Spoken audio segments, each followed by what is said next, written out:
चुड़ैल बैन हो गया, गाला बिस्किट का ऐड भी, और इसके साथ ही पाकिस्तानी मीडिया से जो वाबस्ता लोग हैं वो अब थोड़े से बेचारे परेशानी का शिकार हैं, या फिर कहाँ जाके कंटेंट बनाए, ना टीवी पे कहानी अपनी सुना पाते हैं, ना कोई फिल्म लगा पाते हैं, डिजिटल में भी हमारे मुल्क में कोई स्ट्रीमिंग सर्विस नहीं है, बाहर जाके कहीं हमारा कंटेंट लग रहा था, हुकूमत ने वो भी बैन कर दिया। बहुत से लोगों को लगता है कि ये कंटेंट क्रिएटर्स का मसला है, वो जानबूझ के ना इस किस्म की कहानियाँ सुनाते हैं, मतलब कंट्रोवर्सी वाले इश्यूज पकड़ते हैं, जब आपको पता है कि आपके सिनेमा में आप बहुत आराम से आइटम नंबर बेस्ड फिल्म लगा सकते हो, हज़ारों लोगों को कत्ल करते हुए दिखा सकते हो, वुमेन के ऊपर टॉर्चर दिखा सकते हो, फिर आपको क्या ज़रूरत है आप ज़िंदगी तमाशा जैसी फिल्म बना के लेकर आ रहे हैं, या आपके मुल्क में और इतने इशूज़ हैं, आपको क्या ज़रूरत है आप चुड़ैल जैसी कहानी सुना रहे हैं कि 4 लड़कियाँ और वो रिवेंज ले रही हैं। ये हमारे कल्चर से मैच नहीं करता। हमारी जो इतनी पुरअमन, पीसफुल, प्रोटेक्टेड, हारमनी और लव से भरपूर सोसाइटी है, उसमें जो है ना, मतलब उससे ये रिलेटेबल नहीं है, और मुझे लगता है बिल्कुल ठीक कहते हैं।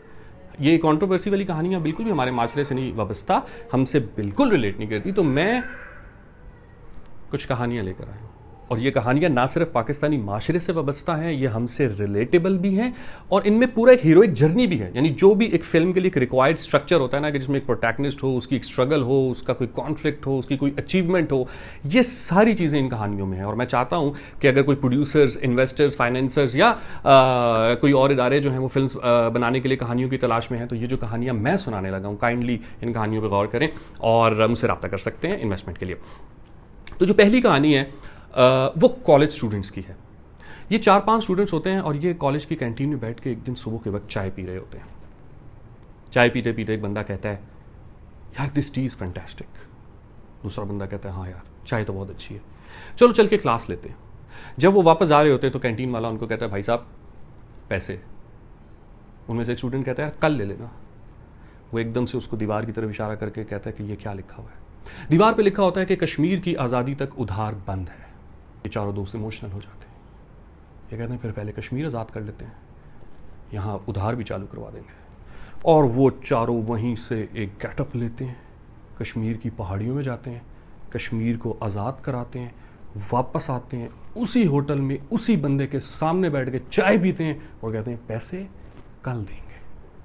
एक मेरे पास स्पाई स्टोरी भी है, क्योंकि मुझे लगता है कि पाकिस्तानी एक्शन फिल्म्स पसंद करते हैं और जेम्स बॉन्ड वगैरह इतना दुनिया में करोड़ों का बिजनेस करती। तो एक स्पाई स्टोरी में सोच रहा था कि एक पिज़्ज़ा डिलीवरी बॉय है जो पिज़्ज़ा बेचता है, बहुत मज़ेदार, लेकिन असल में वो अंडर कवर एजेंट है। वो जहाँ जहाँ जाता है वो 20 मिनट में 25 मिनट में पिज़्ज़ा डिलीवर करके आता है। उसने सारी मैपिंग कर ली होती है कि कौन कहाँ रह रहा है। उसको इतना पता होता है कि इस घर में 2 लोग रह रहे हैं, तो 4 लार्ज साइज पिज़्ज़ा क्यों आए हैं, यकीनन यहाँ पे कुछ हो रहा होगा। और इस तरीके से वो सारे दहशतगर्दों के नेटवर्क का पता लगा लेता है, और एंड तक लोगों को पता ही नहीं चलता। लोग यही समझते हैं कि वो पिज़्ज़ा बेच रहा है, लेकिन वो पिज़्ज़ा बेचते बेचते मुल्क की खिदमत कर जाता है। एक और मेरे पास बड़ी कहानी है, लेकिन ये थोड़ी सी इनोसेंट है। ये कहानी है एक बच्चे की। जब सारे बच्चे खेलते हैं ना, तो वो छोटा बच्चा अपने मोहल्ले में अलग होके ऐसे थोड़ा सा सीमेंट, थोड़ी सी रेत इकट्ठी करके ना छोटे छोटे घर बनाता है, छोटी छोटी चीज़ें बनाता है।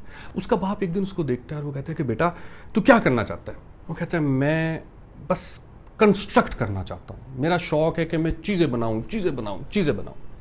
उसका बाप फिर उसको कहता है कि बेटा अगर तुमने ये सब काम करना है तो तुम सियासत कर लो। वो कहता है बाबा आर्किटेक्चर ज़रूरी नहीं होता। वो कहता है नहीं बेटा सियासत ज़रूरी होती है।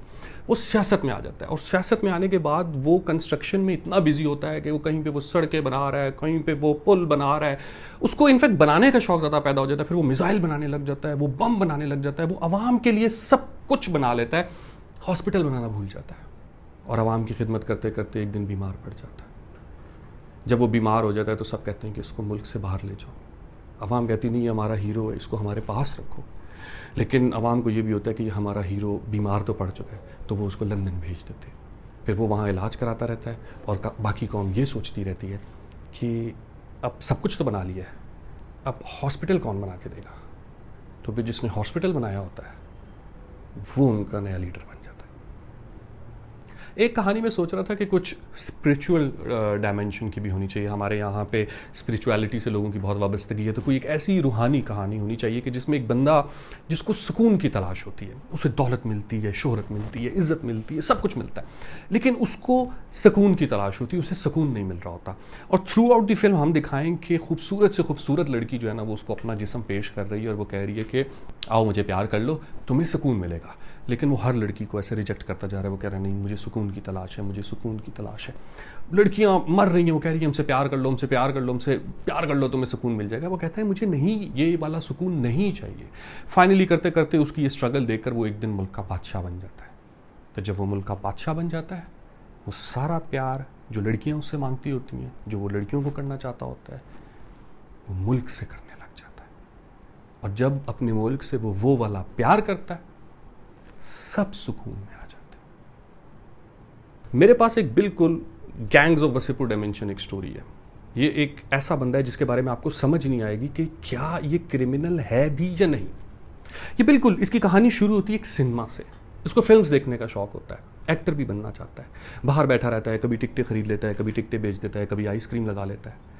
करते करते करते एक्टिविस्ट बन जाता है, पॉलिटिक्स में आ जाता है और अपने मुल्क की जो सबसे इन्फ्लुएंशियल फिगर होती है खातून, उसको इम्प्रेस कर देता है अपनी बातों से। लेकिन माशरे को ये बात अच्छी नहीं लगती। दुनिया कहती है कि नीचे से एक गरीब आदमी उठ के आ गया ऊपर, उसके ऊपर केसेस बनाते हैं। वो कहते हैं इसने करप्शन कर दी, इसने मर्डर कर दिया, इसने ये कर दिया, इसने वो कर दिया। उसको जेलों में भेज देते हैं। वो जेल में रह के भी किसी ना किसी तरीके से अपना सेटअप चलाता रहता है, अपने लोगों को प्रमोट करता रहता है। फिर वो फाइनली बाहर निकलता है और जब वो बाहर निकलता है तो वो इतना बड़ा हीरो बन चुका होता है कि वही लोग जिन्होंने उसको अरेस्ट किया होता है वो उसको सल्यूट करते हैं। एक मुझे लगता है कि सुपर हीरो फिल्म भी होनी चाहिए, और मैं सोच रहा था कि जो हमारा सुपर हीरो है वो एक मुस्लिम सुपर हीरो होना चाहिए, बिल्कुल हमारे कल्चर से जैसे हम होते हैं ना, जैसे हमारा मर्द है, बिल्कुल उस तरीके का एक शफाफ आदमी। और अगर खूबसूरत दिखाना है तो उसको कहीं पहाड़ों वहाड़ों में ले जाएं, ऐसे थोड़ा सा गोरा चिट्टा करके भी हम उसको फिल्म में दिखा सकते हैं।